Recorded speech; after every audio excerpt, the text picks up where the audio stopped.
अस्सलाम वालेकुम students, class 8 mathematics exercise 2.4। इसके हम सबसे पहले बेसिक कॉन्सेप्ट्स करें। तो इसमें जो पहला कॉन्सेप्ट है वो है closed sentence. A closed sentence is always true और ऑलवेज फॉल्स। ये एक ऐसा सेंटेंस होगा जो या तो ट्रू होगा, यानी कि बिल्कुल सच होगा, या फॉल्स होगा। इसमें किसी किस्म की कोई एम्बिग्विटी नहीं होगी, यानी कि कोई हिडन बात नहीं होगी, गैर वाज़ेह नहीं होगा। फॉर एग्जाम्पल 3 + 3 = 6, तो ये बात बिल्कुल ट्रू है। 9 ÷ 3 = 3, ये बात भी बिल्कुल ठीक है। 8 - 2 ये भी ट्रू है। 8 - 3 = 7, तो ये जो बात मैंने लिखी है ये फॉल्स है, पता चल रहा है। 8 में से 3 निकालेंगे तो 5 आता है, ये फॉल्स है। ये ट्रू है और ये दोनों भी ट्रू हैं। तो कोई भी सेंटेंस लिखने से हमें बिल्कुल क्लियर हो रहा है कि ये ट्रू है या फॉल्स है। इसी तरह 4 × 3 10, तो ये भी फॉल्स है, क्योंकि 4 × 3 12 होता है, जबकि यहाँ पे 10 लिखा हुआ है, तो ये फॉल्स है। इसमें किसी किस्म की कोई कंफ्यूजन नहीं है, बिल्कुल क्लियरली पता चल रहा है कि ये फॉल्स सेंटेंस है। तो ऐसा सेंटेंस जो या तो ट्रू होगा या फॉल्स होगा, तो उसको हम बोलेंगे क्लोज्ड सेंटेंस। नेक्स्ट कॉन्सेप्ट है open sentence. An open sentence is neither true nor false until the variables are unknowns। Variables को हम unknowns भी कहते हैं, और वेरिएबल्स क्या हैं? x, y, z। इसके अलावा भी हैं, बट ये ज्यादा इस्तेमाल होते हैं, इसलिए मैंने ये लिख दिए हैं x, y, z। Have been replaced by a specific value, यानी कि ओपन सेंटेंस में हमें फौरन से पता नहीं चलेगा कि ये सेंटेंस ट्रू है या फॉल्स है। कब तक? जब तक हमें उसमें इस्तेमाल होने वाले वेरिएबल्स या अननोन्स की कोई स्पेसिफिक वैल्यू को पता ना हो, या हम वो स्पेसिफिक वैल्यू फाइंड ना कर ले। जैसे मैं एक एग्जांपल लिखता हूँ, 2x + 5 = 8। मैं इस सेंटेंस के बारे में देखकर ये नहीं कह सकता कि ये जो सेंटेंस है ये ट्रू होगा या फॉल्स होगा। क्यों? क्योंकि इसमें ये x अननोन है, ये वाला x अननोन है। जब तक इसकी कोई स्पेसिफिक वैल्यू हमें पता नहीं लगेगी, तब तक हम इस सेंटेंस को ट्रू या फॉल्स नहीं कह सकते। तो ऐसा सेंटेंस जो ना ट्रू हो और ना फॉल्स हो, तो उसको हम बोलेंगे ओपन सेंटेंस। इसी तरह कोई और एग्जांपल करते हैं। y - 4 = 0, तो यहाँ पे भी हम इसको नहीं कह सकते कि ये ट्रू है या फॉल्स है, तो इसलिए ये भी ओपन सेंटेंस है। नेक्स्ट कॉन्सेप्ट स्टूडेंट है algebraic expression. An expression which connects variables and constants by algebraic operations of addition, subtraction, multiplication and division is called an algebraic expression। तो अभी हमने देखा है कि जो वेरिएबल्स हैं, for example x, y, z, और भी ले सकते हैं, और कांस्टेंट्स, कांस्टेंट से मुराद any number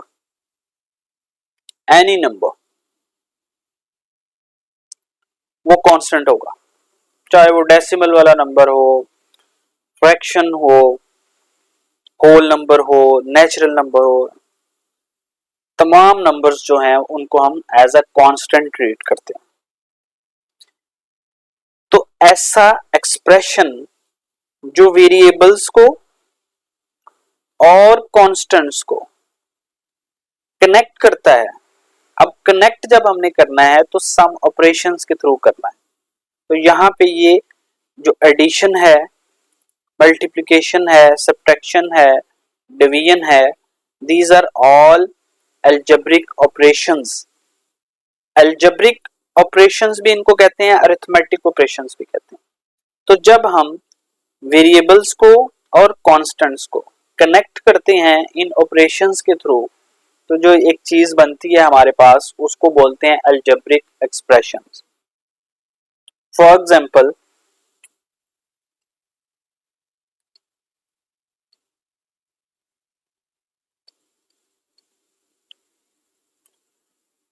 example, x plus y minus 3, ये एक अलजेब्रिक एक्सप्रेशन है।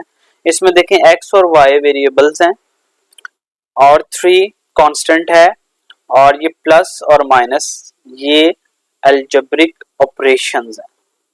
इसी तरह x over y plus 3y minus 2, ये भी एक अलजेब्रिक एक्सप्रेशन है। -2 ओवर y प्लस x, ये भी अलजेब्रिक एक्सप्रेशन है। 3y plus 7 over x plus 5, this is also an algebraic expression. तो आई होप आपको ये कॉन्सेप्ट क्लियर हो गया होगा। ये सिंपल है कि वेरिएबल्स को और कांस्टेंट्स को हमने अलजेब्रिक ऑपरेशन के थ्रू कनेक्ट किया हुआ है। अलजेब्रिक ऑपरेशन मैंने इधर लिख दिए हैं, इनको अरिथमेटिक ऑपरेशंस भी कहते हैं। इसके अलावा भी अलजेब्रिक ऑपरेशंस हैं, बट ये बेसिक्स हैं। नेक्स्ट कॉन्सेप्ट है equation. A sentence that shows equality sign between two expressions is called an equation. ऐसा सेंटेंस जिसमें दो एक्सप्रेशंस के दरमियान इक्वलिटी का साइन हो, इक्वल का साइन हो, ये साइन स्टूडेंट्स आप जानते हैं, तो उसको हम इक्वेशन कहेंगे। Simple is that. 5x plus 2 is equal to 3, ये एक इक्वेशन है। x plus 2 over 3 is equal to 5x plus 3 over 4, ये भी एक इक्वेशन है। सिंपल आप लोगों ने याद रखना है कि दो एक्सप्रेशंस के दरमियान इक्वल का साइन आएगा तो उसको हम इक्वेशन। आगे फिर इक्वेशंस की टाइप भी हैं, लेकिन अभी हमारा टॉपिक जो है वो टाइप्स ऑफ इक्वेशंस नहीं है। जस्ट आपने ये याद रखना है कि जिसमें इक्वल का साइन आएगा वो इक्वेशन होगी। इससे अगला कॉन्सेप्ट इनइक्वालिटी है। An inequality is a statement that contains one of the symbols. ये इक्वेशन है जिसमें इक्वल का साइन आएगा, लेकिन अगर इक्वल का साइन नहीं है, इनमें से कोई साइन है, जैसे ये जो साइन है ये लेस देन का है, ये ग्रेटर का है, ये लेस देन और इक्वल, और ये ग्रेटर और इक्वल। अगर इन चार में से कोई सिंबल आएगा, कोई साइन आएगा, तो वो स्टेटमेंट जो होगी वो इनइक्वालिटी होगी। जैसे 3 less than 4, 7 minus 3y less than 2y minus 3, 2x over 5 minus 3 less than 5, 2x plus 5 less than equal to 3, 4z minus 3 greater equal to 2। तो ये मैंने जितनी भी एग्जांपल्स लिखी हैं ये सारी की सारी इनइक्वालिटीज हैं, और इसमें देखो ये सारे सिंबल्स यूज हो गए। लास्ट पे एक की फैक्ट्स है। एक्सप्रेशन में और इक्वेशन में क्या फर्क है? एक्सप्रेशन जो होगा स्टूडेंट वो it is a one sided, ये एक ही साइडेड स्टेटमेंट होगी, इसकी एक ही साइड होगी। It has no relation symbol, क्योंकि एक ही साइड है तो कोई रिलेशन सिंबल नहीं होगा इसका। जबकि इक्वेशन क्या होगी, it is two sided, it has relation symbol, और रिलेशन सिंबल कौन सा होगा, ये इक्वल का होगा। जैसे x plus y minus two, ये एक्सप्रेशन है, जबकि x plus two y is equal to three, ये इक्वेशन है। यहां पे देखें स्टूडेंट, ये इसकी सिर्फ एक ही साइड है, वन साइडेड है, कोई रिलेशन सिंबल नहीं है। जबकि यहां पर देखें कि ये टू साइडेड है और रिलेशन सिंबल भी यूज हो रहा है, और रिलेशन सिंबल कौन सा यूज हो रहा है, इक्वालिटी का। जाहिर है इक्वेशन है तो इक्वालिटी का सिंबल ही यूज होगा। अब हम स्टूडेंट एक्सरसाइज करते हैं 2.4 question 1, separate the open and closed sentences. क्योंकि अब ये कॉन्सेप्ट हमने समझ लिया है कि ओपन सेंटेंस क्या होता है और क्लोज्ड सेंटेंस क्या होता है, तो अब आपको फौरन पता चल जाएगा कि कौन सा ओपन सेंटेंस है और कौन सा क्लोज्ड है। तो पहला पार्ट देखते हैं, 3x plus 4 is equal to 1। इसमें हमें फौरन देख के पता नहीं चल रहा कि ये ट्रू है या फॉल्स है, तो अगर ऐसा है तो इसको हम ओपन सेंटेंस कहेंगे। तो ये पहला जो होगा वो ओपन सेंटेंस है।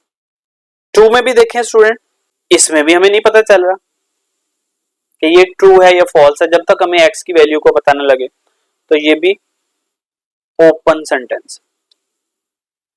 Question number 3, 5 multiply by 4 is equal to 20, तो ये बिल्कुल ट्रू है, तो ये क्लोज्ड होगा, फौरन पता लग गया कि ये ट्रू है। 5y plus 7 is equal to y, तो यहां पे भी हमें कुछ पता नहीं चल रहा कि ये ट्रू है या फॉल्स है, तो ये भी ओपन सेंटेंस है। यहां पे देखें 10 प्लस 40 इज इक्वल टू 50, तो बिल्कुल ठीक है, लेफ्ट साइड इक्वल है राइट के, पता चल गया फौरन, तो क्लोज्ड है। यहाँ पे 72 divided by 8 is equal to 9, 72 को जब हम 8 पे डिवाइड करते हैं तो 9 ही आता है, तो 9 इज इक्वल टू 9, ट्रू बात है, तो ये भी क्लोज्ड सेंटेंस होगा। Question number 2, separate the expressions and equations. अब स्टूडेंट्स हम लेक्चर के शुरू में एक्सप्रेशन और इक्वेशन की डेफिनेशन पढ़ चुके हैं, बड़े आसान अंदाज में पढ़ चुके हैं, तो इनमें हमें कोई कंफ्यूजन नहीं होगी पहचानने में कि कौन सा एक्सप्रेशन है और कौन सा इक्वेशन है। तो सबसे पहला देखें, इसमें इक्वल का साइन है तो ये इक्वेशन है, इसमें इक्वल का साइन नहीं है, वन साइडेड है, तो ये एक्सप्रेशन है। अगेन इक्वल का साइन आ गया है तो ये इक्वेशन है, अगेन इक्वल का साइन है तो ये भी इक्वेशन है, इक्वेशन, लास्ट पार्ट भी इक्वेशन है। तो बहुत सिंपल है, जिसमें इक्वल का साइन यूज होगा वो इक्वेशन है, और जिसमें इक्वल का साइन यूज नहीं होगा वो expression. Question number 3 student, separate the equations and inequalities. अब इक्वल का जहां पे साइन होगा वो इक्वेशन है, और अगर ये चार साइन होंगे, ये तो वो इनइक्वालिटी है। तो यहां पे देखें, ये पहले ही साइन आ गया ये वाला, तो ये इनइक्वालिटी है,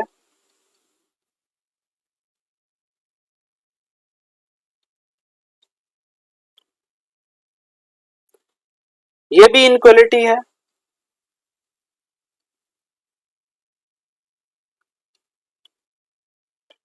पार्ट 3 इक्वेशन, इक्वल का साइन आ गया। पार्ट 4 इनइक्वालिटी,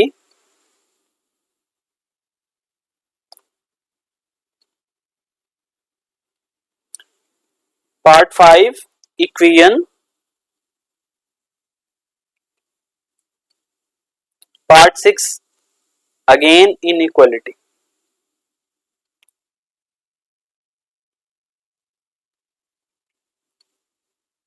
तो ये था स्टूडेंट आज का लेक्चर। अगर आप इस चैनल पर नए हैं तो प्लीज इस चैनल को सब्सक्राइब कर दें, शेयर कर दें और लाइक कर दें। Thank you for watching.